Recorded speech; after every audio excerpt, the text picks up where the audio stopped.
Romanos capítulo 16. Estamos chegando no fim, irmãos, mas não é a conclusão. A palavra é viva e eficaz e sempre vai falar conosco toda vez que você lê a Bíblia, amém? Mas estamos finalizando a exposição em Romanos e agora no 16.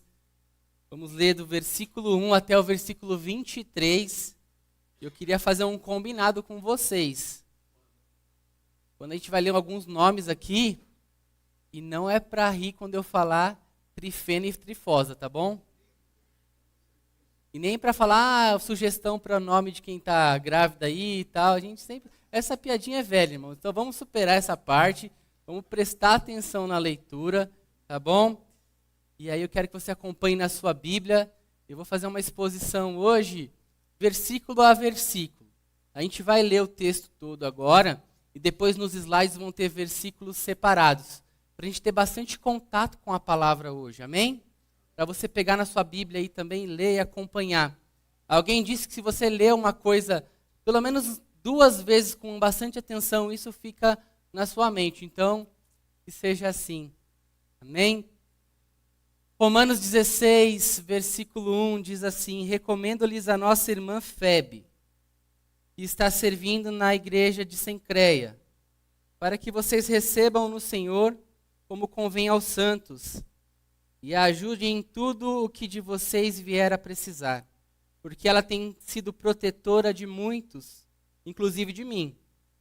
Saudem Priscila e Áquila, meus cooperadores em Cristo Jesus, os quais pela minha vida arriscaram a sua própria cabeça. E isso lhes agradeço, e não somente eu, mas também todas as igrejas dos gentios. Saudem igualmente a igreja que se reúne na casa deles. Saudem meu querido Epêneto, primeiro fruto da fé em Cristo na província da Ásia. Saudem Maria, que muito trabalhou por vocês. Saudem Andrônico e Júnias, meus parentes e companheiros de prisão, os quais são bem conhecidos entre os apóstolos e estavam em Cristo antes de mim. Saudem Ampliato, meu querido amigo no Senhor. Saudem Urbano, que é nosso cooperador em Cristo. Também meu amado Estaques. Saudem Apeles, aprovado em Cristo. Saudem os da casa de Aristóbulo. Saudem meu parente Herodião. Saudem os da casa de Narcísio, que estão no Senhor. Saudem Trifena e Trifosa, as quais trabalharam no Senhor. Saudem a querida Pérside, que também muito trabalhou no Senhor. Saudem Rufo, eleito no Senhor, e igualmente a mãe dele, que também tem sido mãe para mim. Saudem a Ansícrito, a Flegonte, a Hermes, a Pátrobas, a Hermas e os irmãos que se reúnem com eles. Saudem Filólogo, a Júlia, Nereu e a sua irmã, Olimpas e todos os santos que se reúnem com eles. Saudem uns aos outros com um beijo santo. Todas as igrejas de Cristo mandam saudações. Irmãos, peço que notem bem aqueles que provocam divisões e escândalo em desacordo com a doutrina que vocês aprenderam. Afastem-se deles, porque estes tais não servem a Cristo, nosso Senhor, e sim ao seu próprio ventre. Com suaves palavras e lisonjas, enganam o coração das pessoas simples. Pois a obediência de vocês é conhecida por todos. Por isso, me alegro por causa de vocês. Quero que sejam sábios no que diz respeito ao bem e simples no que diz respeito ao mal. E o Deus da paz, em breve, esmagará a Satanás debaixo dos pés de vocês. A graça de nosso Senhor Jesus esteja com vocês. Timóteo, meu cooperador, manda saudações, assim como Lúcio, Jason e Sósipatro, meus parentes. Eu, Técio, que escrevi esta carta, mando saudações no Senhor. Gaio, meu hospedeiro, e toda a igreja manda saudações.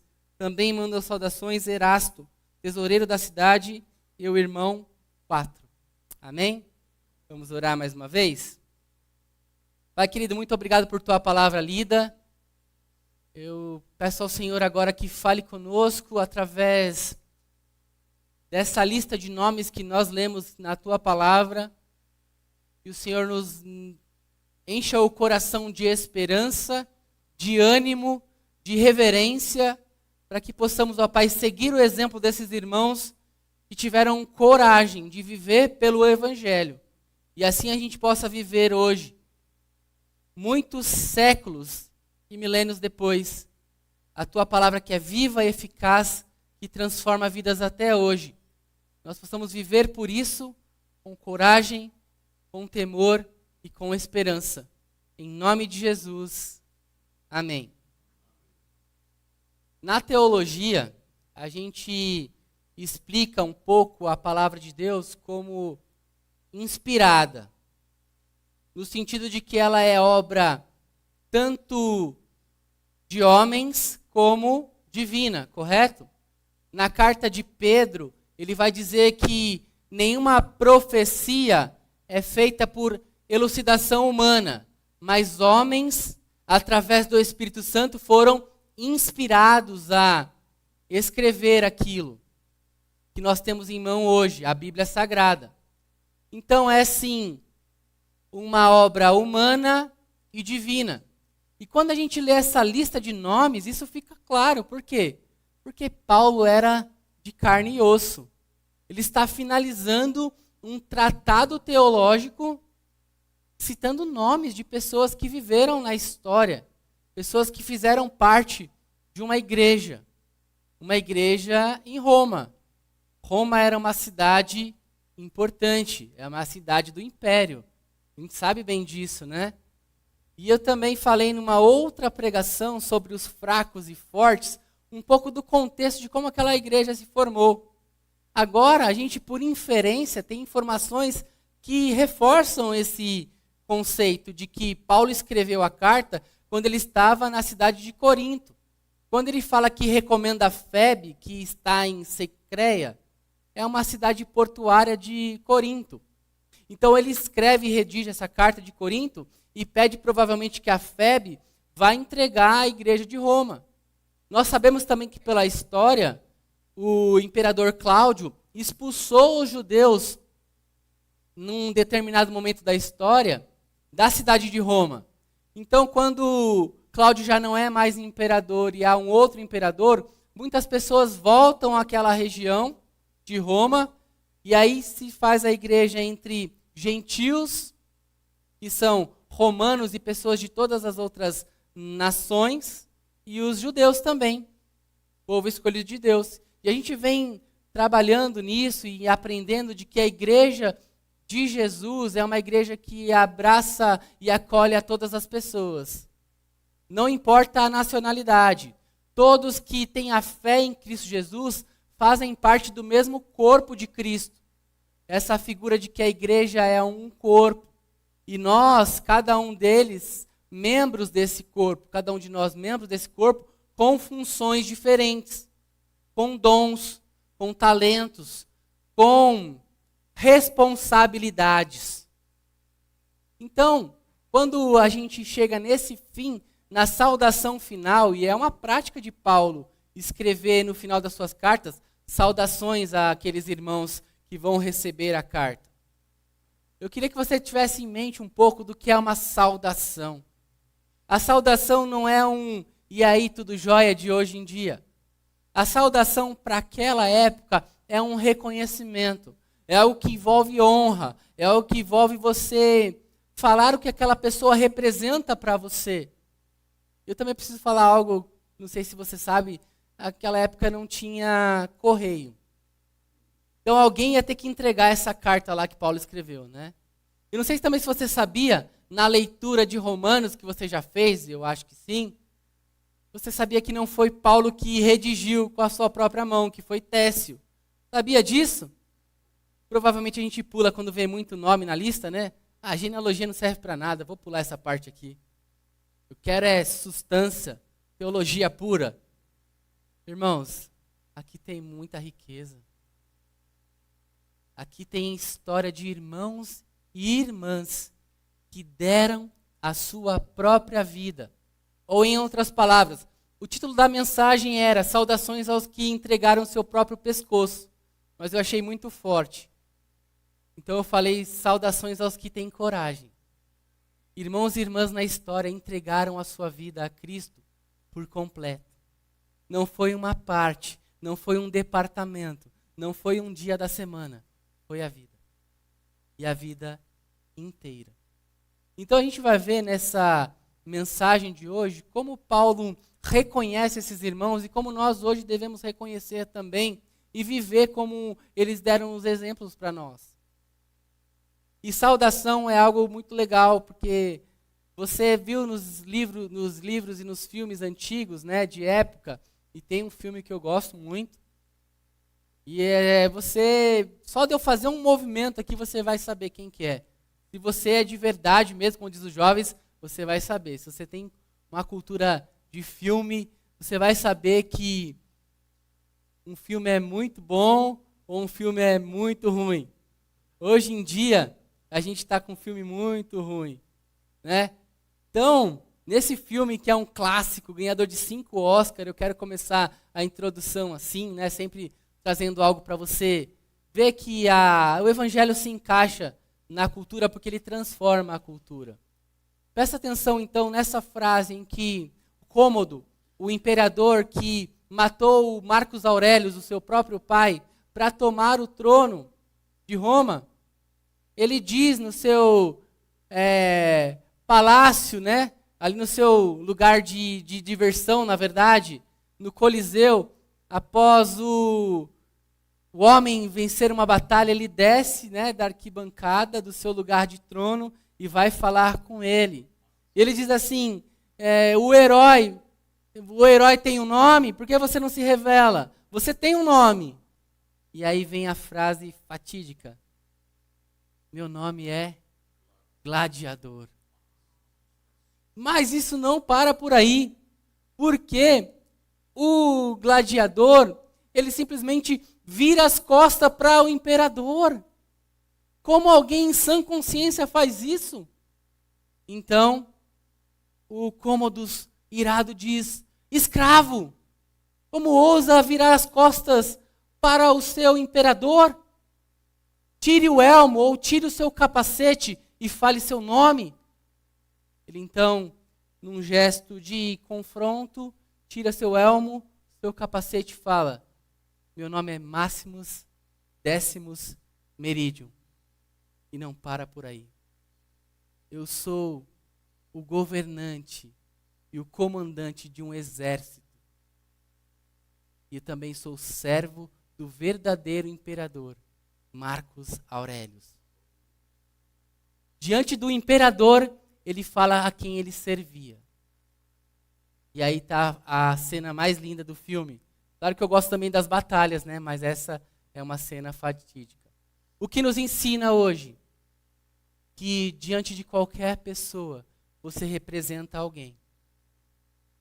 Você tem que representar o Deus Altíssimo. Paulo inicia essa carta com uma frase. Eu sou Paulo, servo do Senhor. Não há nenhuma outra característica para você e para mim que deva te representar melhor do que ser servo do Senhor. É isso que você e eu, nós temos que viver para isso. E a gente vai ver que, através de cada nome que Paulo cita, ele dá características. E em todas as características, a principal que se sobressai é: trabalharam para o Senhor. Serviram a igreja do Senhor. É isso que você e eu, nós devemos fazer. Então eu queria que você prestasse atenção mais uma vez quando Paulo diz que coloque seus olhos e faça assim com o seu dedo para dar bastante fé na sua leitura. Recomendo-lhe a nossa irmã Febe, que está servindo na igreja de Cencreia, para que vocês recebam no Senhor como convém aos santos e a ajudem em tudo o que de vocês vier a precisar, porque ela tem sido protetora de muitos, inclusive de mim. A Febe, então, recomendada por Paulo, tinha uma responsabilidade muito grande na igreja, no ministério. Ela era uma serva.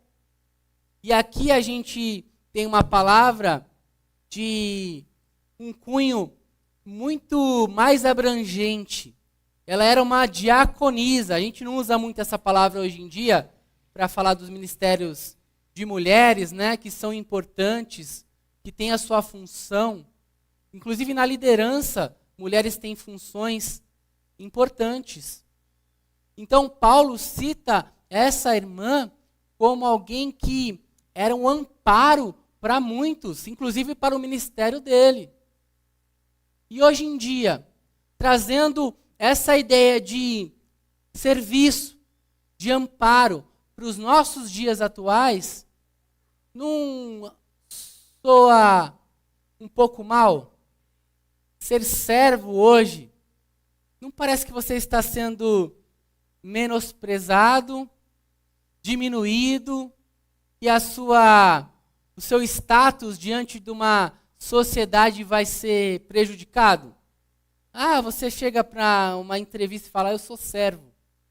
Não, não é nesse sentido que a palavra servo se encaixa. Aqui para a gente aprender, a palavra servo, ou no original, a diaconia, é uma disposição, é um estilo de vida, é aquele que está pronto e apto em todas as circunstâncias a amparar quem precisa. É aquela pessoa que está de olho no movimento, de olho no necessitado, de olho em quem precisa ter um amparo. Consegue entender então que não é um título, é uma qualidade de movimento, de vida?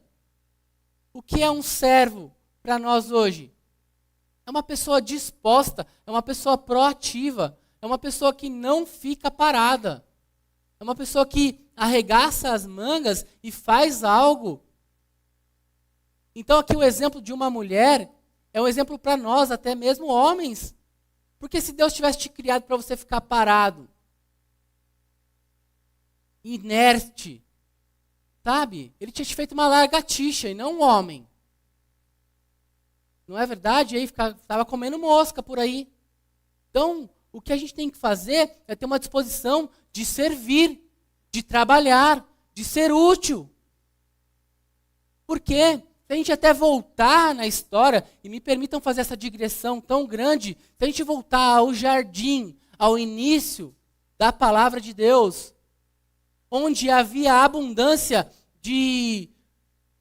não tinha necessidade, irmãos. Havia abundância de recurso. Era comida, era água, era natureza, era animal, era até relacionamento, né? O homem não ficou sozinho, né? Ele viu a girafa e o girafo, o elefante e a elefanta, e ele falou assim, E Deus então fez todo o recurso para que o homem seja completo, com a sua auxiliadora, certo? Não havia falta, não havia escassez, porque Deus é um Deus de abundância, amém? Ele nos dá vida e vida em abundância. Mas o significado de suprimento para a sua vida não quer dizer que você deve ficar parado, acomodado, somente recebendo para si. Presta atenção nisso. Jovens, adolescentes, o fato dos teus pais colocarem comida na mesa todo dia não quer dizer que você fica parado. Você faz alguma coisa para merecer isso, sim. Você faz alguma coisa, nem que seja em gratidão aquele suprimento que vem às suas mãos. Consegue entender? O trabalho não é maldição, o trabalho é bênção de Deus. Porque ele foi instituído, inclusive por Deus, antes da queda do homem. antes do pecado adentrar a humanidade, através da desobediência. E olha só que interessante, né? Quando a mulher é tentada na escassez. Ah, você acha que você tem tudo? Não, tem algo mais. Deus não é suficiente para você. Você ainda pode ter mais, mais, mais. Então a mulher cede à tentação e, por consequência, o seu marido também. Então, a partir disso, nós temos uma nova realidade. Gênesis 3 é uma realidade em nossas vidas de queda, de escassez espiritual, de escassez de relacionamento, de egoísmo. Então, a partir de agora, Deus está reconstruindo a história com uma promessa. Gênesis 3 acontece a queda e Gênesis 3:15 acontece a promessa. Deus não deixou tudo nas mãos do inimigo. Deus não deixou que o pecado reinasse. Deus deu uma promessa de que a semente da mulher esmagaria o inimigo. Então o evangelho de Gênesis, e é isso mesmo, o evangelho de Gênesis é uma promessa de que a salvação vai acontecer. E ela veio. E no madeiro ele cumpriu tudo. E agora a gente vê em Romanos 6 que nós não somos mais escravos do pecado, mas agora servos do Deus Altíssimo. Há uma mudança de perspectiva. Porque tem gente que acha que ser livre é poder fazer o que quiser. Correto? Ah, eu quero viver aí no mundão, não ter compromisso com nada, nem com ninguém. Eu quero curtir a vida. E não enxerga, porque está com os olhos vendados pelo pecado, de que essa liberdade falsa é uma prisão.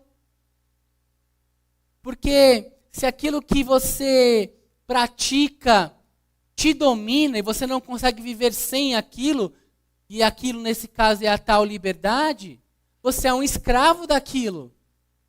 Não é verdade?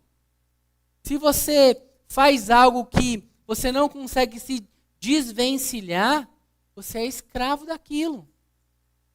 Então, nessa ideia de que nós somos libertos do pecado, não somos mais escravos do pecado, agora a gente tem um Deus a quem servimos.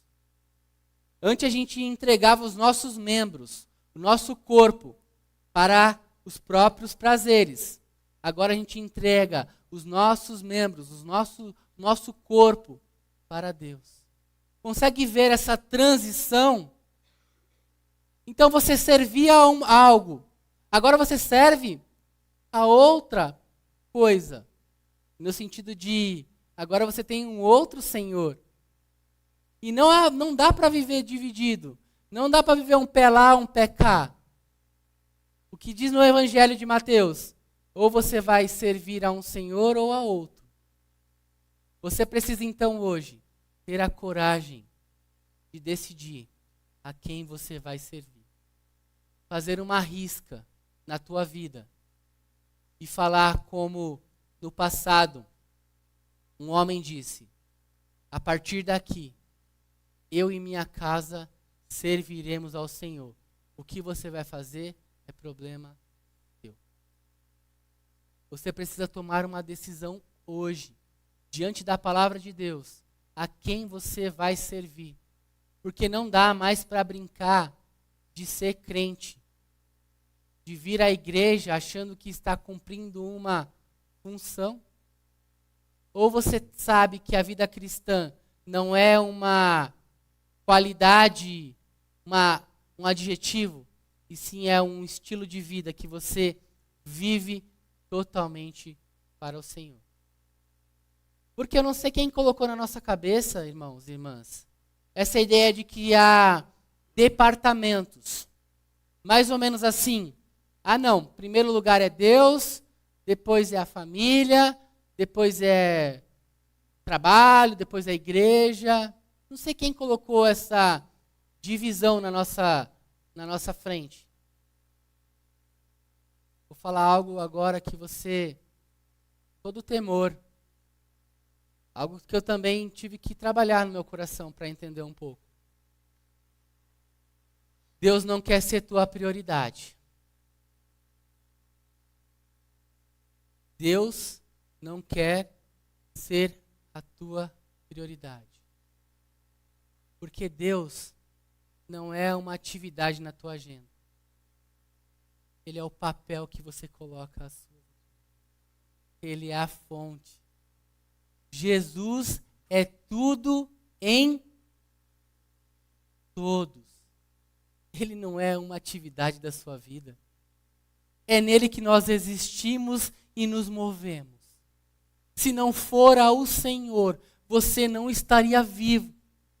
8 bilhões de pessoas respirando nesse momento. Se Deus fizesse isso, tudo acabaria. Porque nem o ar que nós respiramos vem de nós mesmos, mas vem do Senhor. É Ele que fez os céus e a terra. E a palavra diz que é a palavra dele que sustenta o universo. É a esse Deus que você está sendo convidado a servir e a entregar o seu pescoço, a sua vida, a sua mente, o seu corpo, o seu coração, a sua família, o seu marido, a sua esposa, o teu namorado, o teu noivo, quem for. Você precisa entregar ao Senhor. Foi o que Paulo disse sobre Priscila e Áquila. Meus cooperadores em Cristo Jesus, os quais, pela minha vida, arriscaram a própria cabeça, e isso lhes agradeço. Não somente eu, mas também todas as igrejas dos gentios. Um casal entregou a sua vida a Deus totalmente e viveu para o Evangelho. Foram apoiadores de Paulo e do ministério.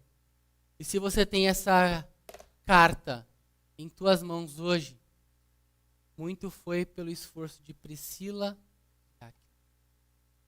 E aqui, se você sabe um pouco de hermenêutica, interpretação de texto, naquela cultura em que se escrevia em ordem de prioridade, o nome que vem primeiro é o que tem maior relevância, que tem maior prioridade, correto? Tanto que se você vê um movimento em Atos, era Barnabé e Paulo, e depois torna Paulo e Barnabé, por causa do ministério de Paulo tomar uma proeminência tão grande. Então, quando diz que a Priscila e Áquila, não é porque estava menosprezando o marido dela. E o papel do homem não é aparecer mais que a mulher. O papel do homem é cuidar da mulher, amém, irmãos? O homem tem que cuidar da sua esposa, tem que cuidar da tua família. Não é ter proeminência, não é aparecer mais. Não é ter mais destaque, não é ser servido. Não é somente na hora do jantar receber o prato na mão. Não vou falar que isso não é legal, né? Mas não vem ao caso, né? É outra esfera isso. E a gente tem mão e pé e tudo mais, dá para ir buscar, né? Mas o papel do homem é entregar a sua esposa a Cristo, apresentá-la como sem mancha, sem mácula, né? Sem ruga. Até as mulheres vão falar aí que o homem tem que cuidar até da parte estética da mulher, né? Então, o nosso papel é cuidar, irmãos. É ser amparo dentro da nossa casa, mas também a igreja. Então, quando eu digo sobre prioridades, não quer dizer que você agora vai deixar a tua família para se dedicar à igreja. Não é isso. Porque se você está aqui, você está por completo. A celebração, o culto, é resultado do que você é na sua vida do dia a dia. Você é um representante de Deus de segunda a segunda, ou de domingo a domingo. Entende? Você aqui não entra na igreja e veste uma capa, uma armadura. Você aqui não é um personagem. Você é alguém de carne e osso, como aqueles irmãos eram também, tinham dificuldades. Então Deus não é a tua prioridade, Ele é a tua fonte. E a partir daí você desenvolve a sua vida, priorizando o amparo e o cuidado da tua família e da tua igreja. Porque se a igreja do Senhor Jesus não é a tua família, algo está errado. Porque se tem alguma coisa que nos une, é o nosso Pai. E se nós temos um Pai em comum, o que nós somos? Somos irmãos, irmãs. Isso é uma lógica natural. Se Deus é o teu Pai, quem está do teu lado e ele também é o Pai dele, ele é teu irmão. Né? Eu ia falar até um hello para lembrar do pastor André aqui. Deixa ele descansando lá, tá precisando. Deus abençoe, mas entende? É teu irmão que está do teu lado, ele tem necessidade também. Então não é aquela coisa de culto pentecostal, olha para o teu irmão que está do teu lado e pergunta se está tudo bem. Não é isso, é vive com ele, é anda junto com ele, é ver a necessidade dele, é ser amparo para ele. Consegue entender então? É coisa básica, irmãos. Não é teologia difícil. Os quais arriscaram a própria cabeça. Isso tem que ficar gravado na tua mente.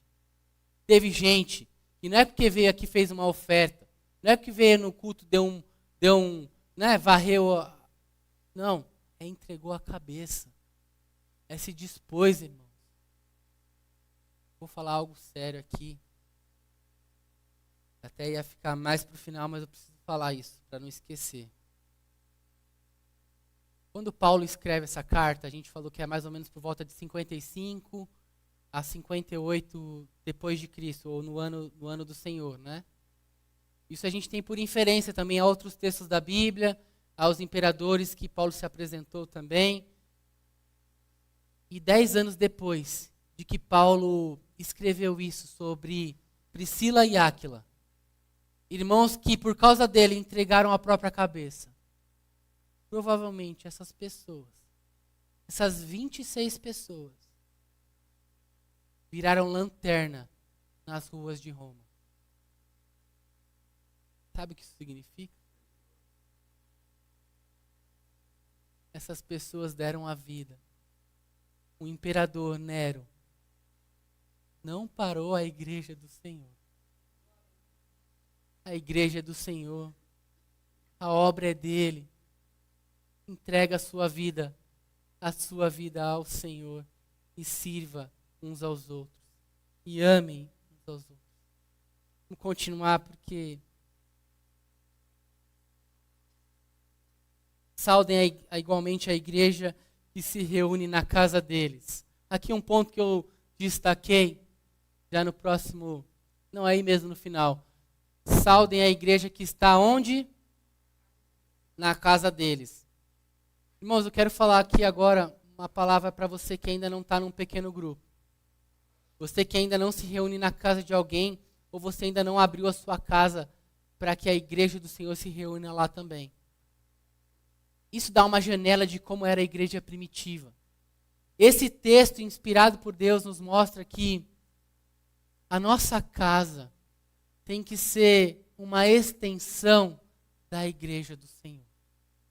Você vê isso em Corinto, em Filemão, Paulo fala isso também, a igreja que se reúne na sua casa.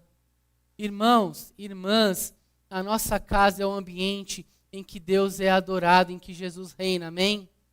É um ambiente que a gente estuda a palavra, que a gente vive, que a gente cultua a Deus. Então se envolva nisso, se não for para abrir a sua casa. Porque dá trabalho, né? Faz parte. Se envolva num pequeno grupo. Caminhe junto com pessoas. Estude a palavra de Deus. Essa é a oportunidade para você crescer mais na fé. E fazendo isso você estará alinhado com o que está na cultura da igreja primitiva. Muito bem. Continuando então. Saúdem igualmente a igreja que se reúne na casa dele. Saúdem, meu querido Epêneto, primeiro fruto da fé em Cristo na província da Ásia. Que probabilidade você teria de ter o seu nome escrito na Bíblia como primeiro fruto, primeiro que aceitou o evangelho de coração. Que privilégio, não?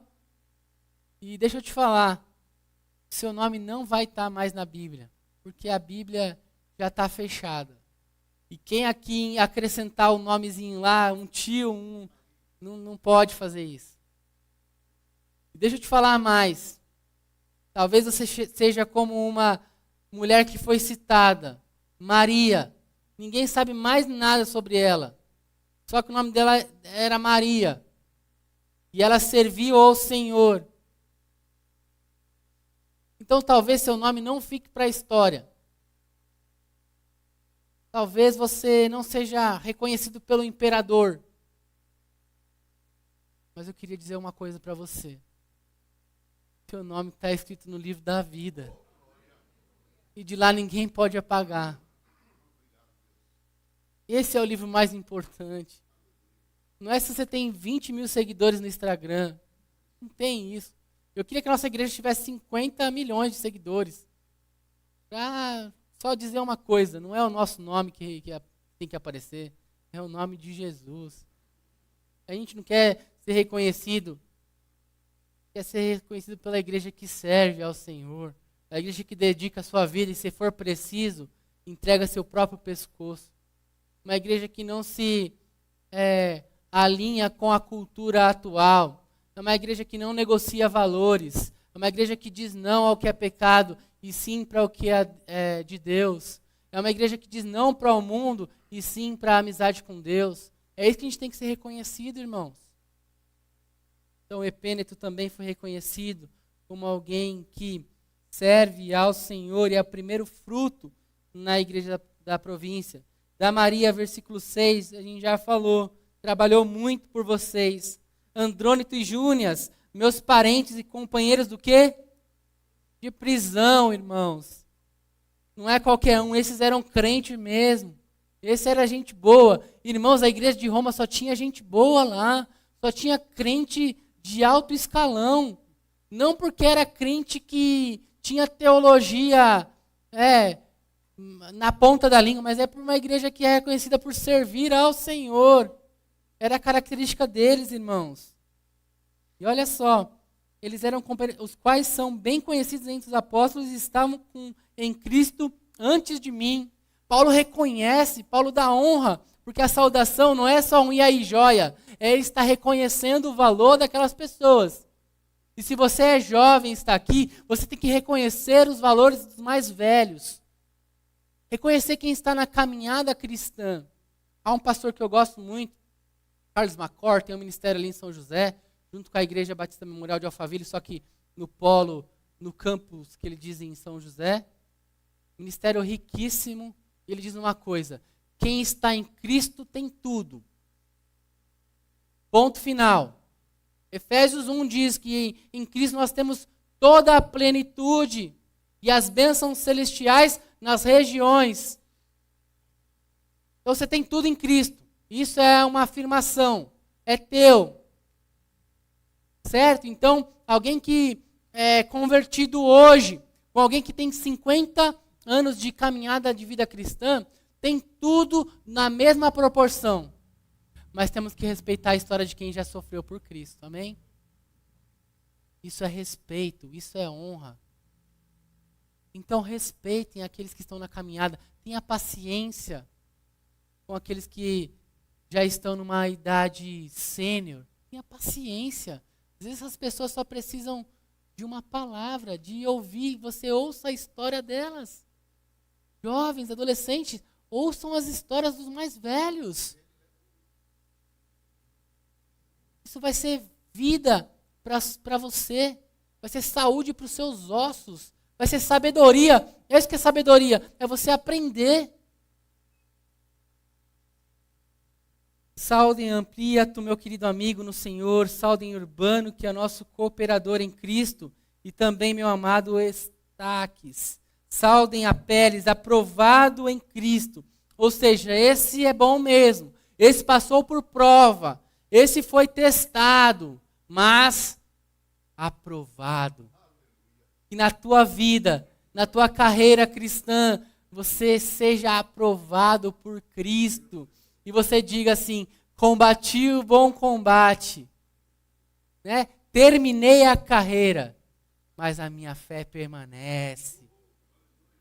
Eu não vou aposentar a chuteira da fé. E não vamos brincar sobre futebol hoje também. Chega de piadinhas disso. E nem quando eu chegar no versículo 19, vocês não vão lembrar da música, tá bom? Romanos 16, 19 diz, tá bom? Vamos continuar aqui. Saudem a Herodião, meu parente. Esse Herodião não dá para saber muita coisa dele, mas só de ser parente de Paulo ele já recebe uma saudação.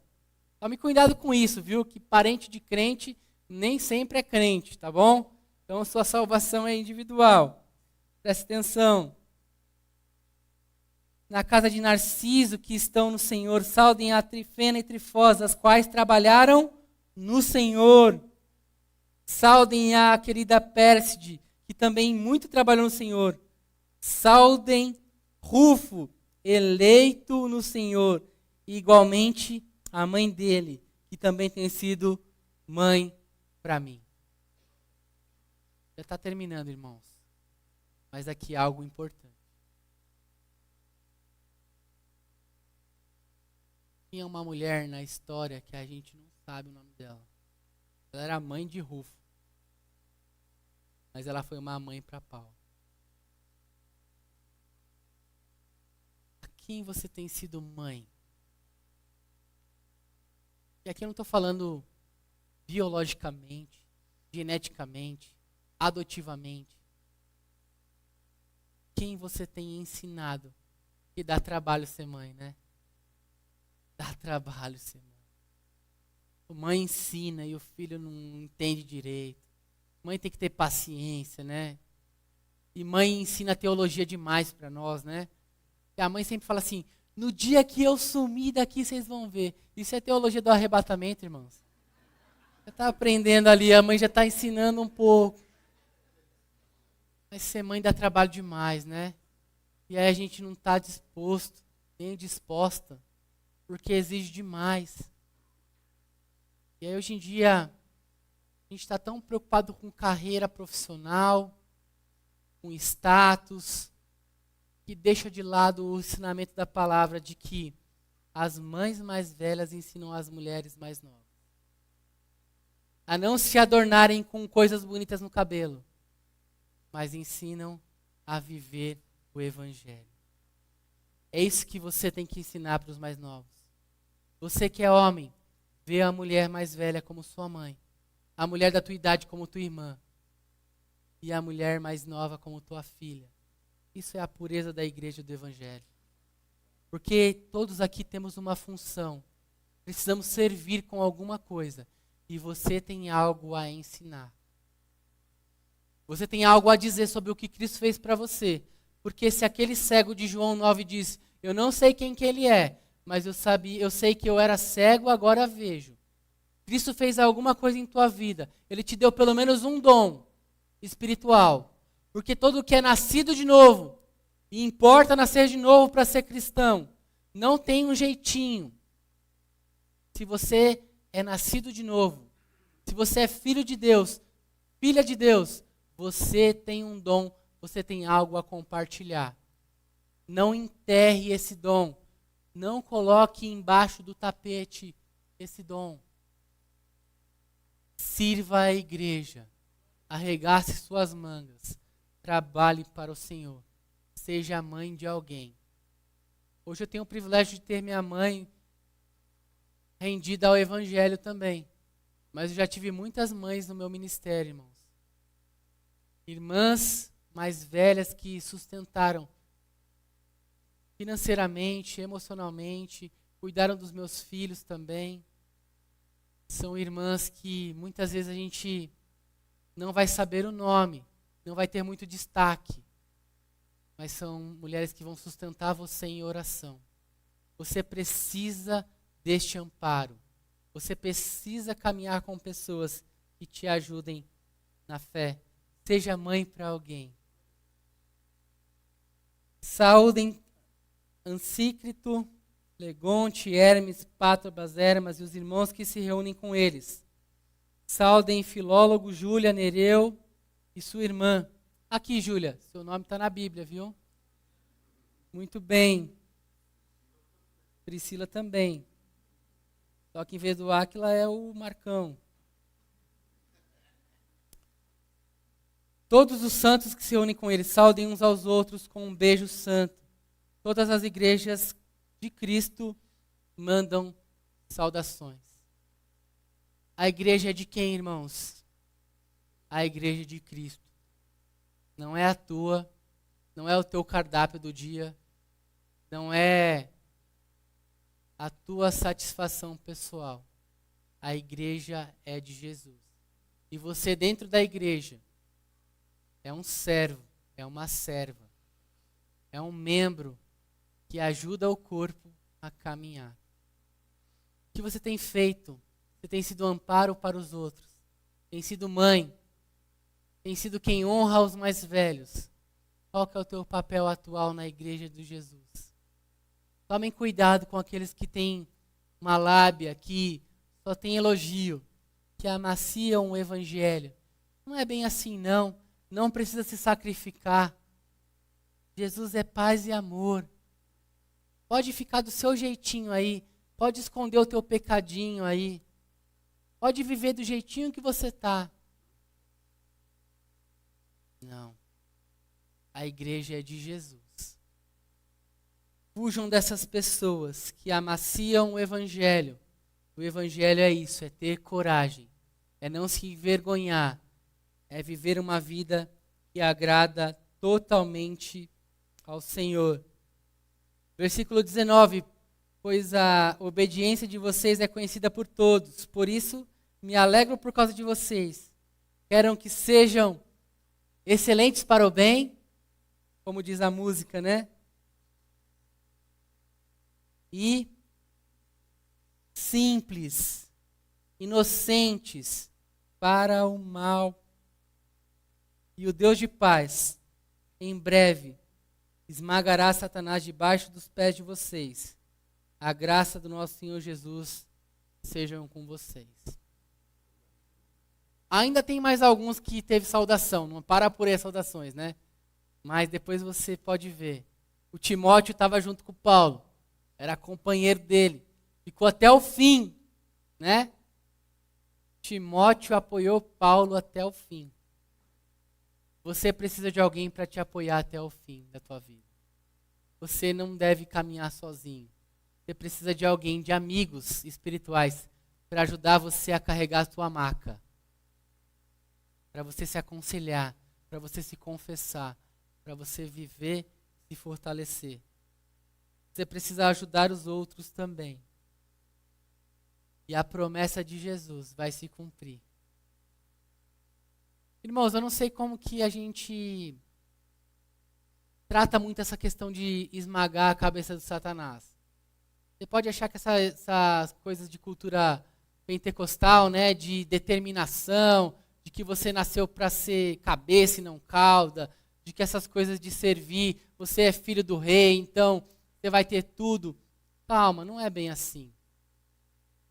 Mas o nosso inimigo já está derrotado, amém?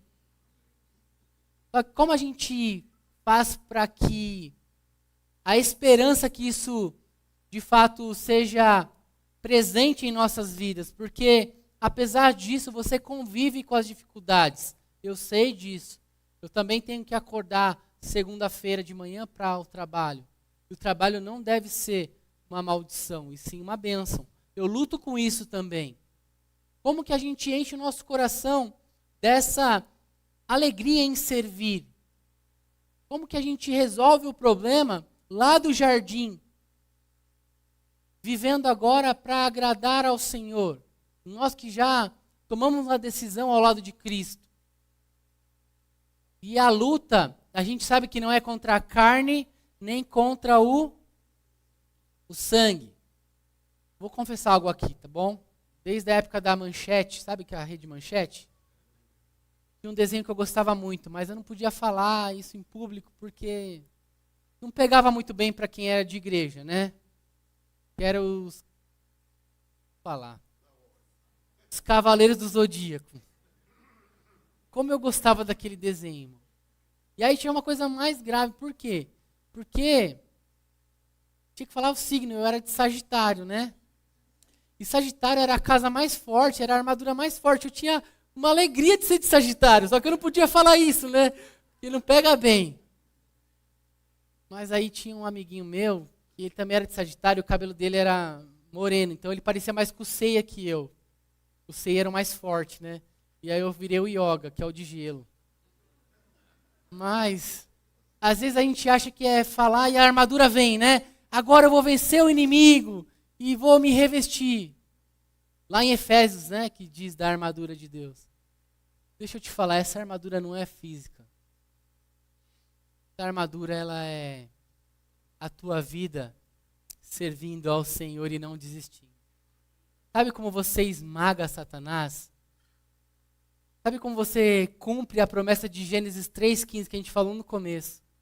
A semente da mulher vai esmagar Satanás. Sabe como você faz isso? Servindo a igreja de Jesus até o fim, ficando firme, lutando contra o inimigo, pregando essa palavra, servindo uns aos outros, saudando uns aos outros, com um abraço, reconhecendo que aqueles que estão em Cristo têm uma luta e você está do lado para amparar e lutar junto. Amém? Satanás foi esmagado, será esmagado, está sendo esmagado pela igreja do Senhor. Amém? As portas do inferno não prevalecem contra ela. Pai querido, muito obrigado, Senhor, porque nós temos o testemunho de irmãos na história que deram a sua própria vida com coragem, com ousadia, serviram ao Senhor com tudo, ó Pai. O Senhor não foi uma prioridade na agenda deles, o Senhor foi tudo para eles, ó Pai. Para a família, para o trabalho. Ó Deus, o Senhor sustentou a tua igreja. Aqueles homens e mulheres, que muitas vezes nós só sabemos o nome, ó Pai, deram a própria vida para que a gente tenha a sua palavra hoje, o Evangelho de Deus. Que a gente possa não se envergonhar por isso hoje, ó Pai. Ao contrário, ó Deus, nos dá a ousadia de viver para o Senhor, de pregar a tua palavra. Como foi dito aqui, um testemunho que prega num país da Europa em que o ateísmo tem crescido, ó Pai. Levanta, desperta, ó Pai, entre nós, jovens, adolescentes, para disporem a vida, ó Pai, por essa palavra. Para que muitas vezes não sejam reconhecidos também por um diploma. Mas, ó Pai, que a vida deles, o objetivo da carreira deles, não era ter a vida como preciosa, mas ter o nome no livro da vida, ó Pai. A salvar os amigos, a amparar os que precisam, a ser maca, a ser apoio para os necessitados, ó Pai. Ó Deus, restaura a tua igreja, nos fortalece, ó Pai, que o espírito de servir, ó Pai, reine entre nós, e não o de aparecer, e não de ter destaque, ó Pai, que possamos entregar as nossas vidas com coragem. Usa as nossas vidas, ó Pai, como mães, pais, discipuladores, ó Deus, aqueles que cuidam dos que estão caminhando na fé, ó Pai.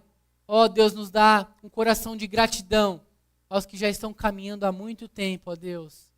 Possamos aprender, ó Pai, com a tua palavra hoje e aplicar e viver, ó Deus. E que tudo isso seja para a honra e glória do Senhor Jesus, que, sendo Deus, não teve por usurpação, não quis se apegar a isso, mas se tornou homem. E sendo homem, se tornou servo. E sendo servo, se entregou até a morte e morte de cruz. É por isso que nós oramos para Jesus, por Jesus, em nome dele, o que ressuscitou e nos deu a vida. E agora nós servimos ao Senhor. Em nome do Messias nós oramos. Amém.